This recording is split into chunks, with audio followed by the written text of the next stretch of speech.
provision of administration services is one of the most competitive areas in the SMSF sector, but with innovation and developments have come pitfalls as well. Super Guardian Chief Executive Olivia Long joins me today to talk about this issue. Welcome, Olivia. Thank you, Darren. So what has been happening in the SMSF administration space in recent times? It's been a very interesting couple of years. Firstly, we saw a consolidation of a number of the larger providers at the sort of higher end of town.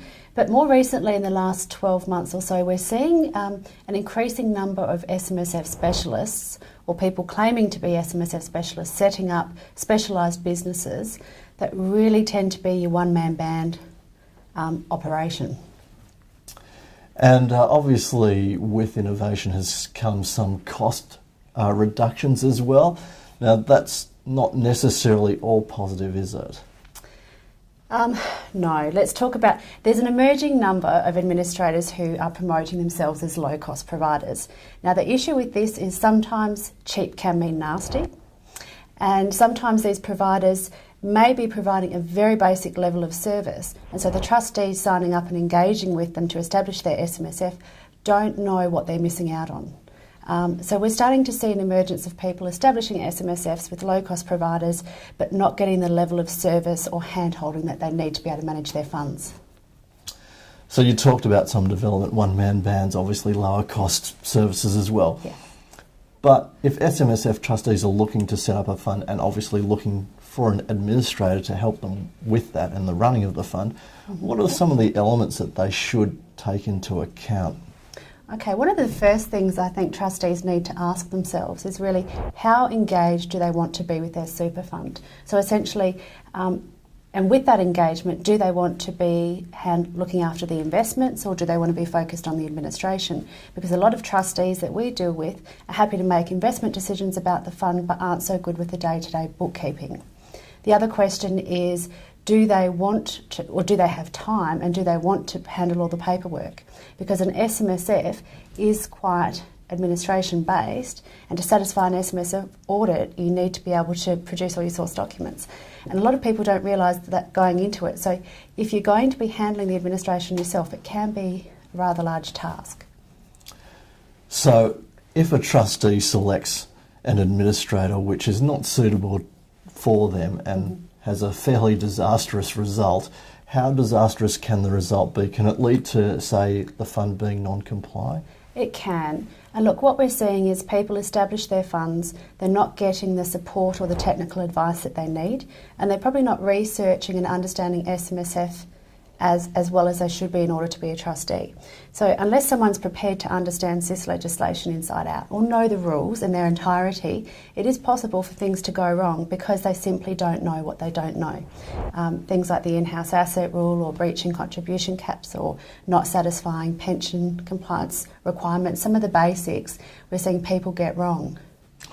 Now in this area, offshoring and providing services overseas from an overseas base has been talked about a lot too.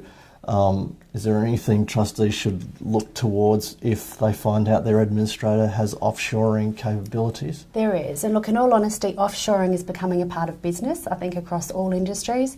The big four banks, many of them do it, accountants do it, and SMSF providers.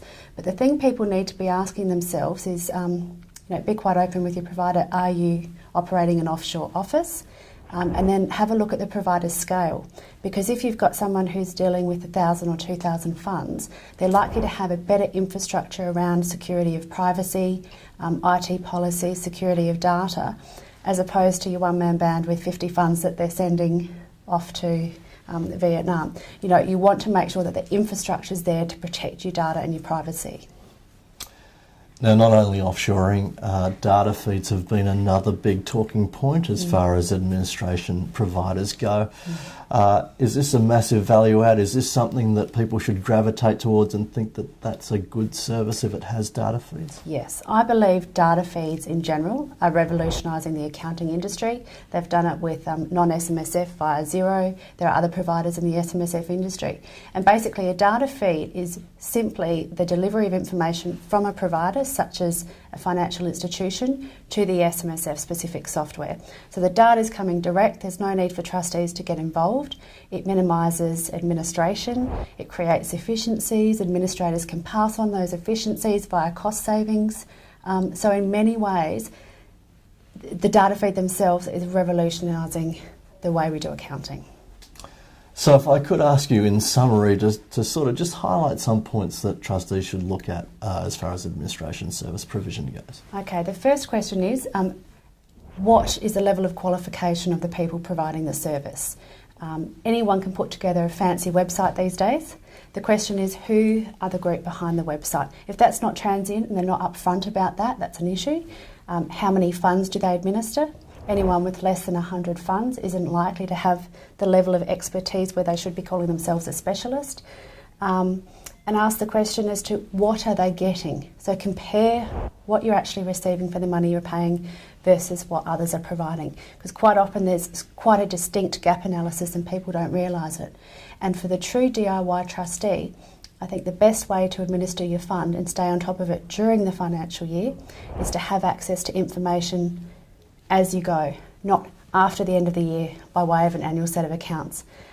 If you're accessing information about your fund, your contributions, your pensions during the financial year, you're far easier and far more able to make decisions about strategy and stay on top of your compliance requirements. Okay, thank you very much for your time today, Olivia. Pleasure.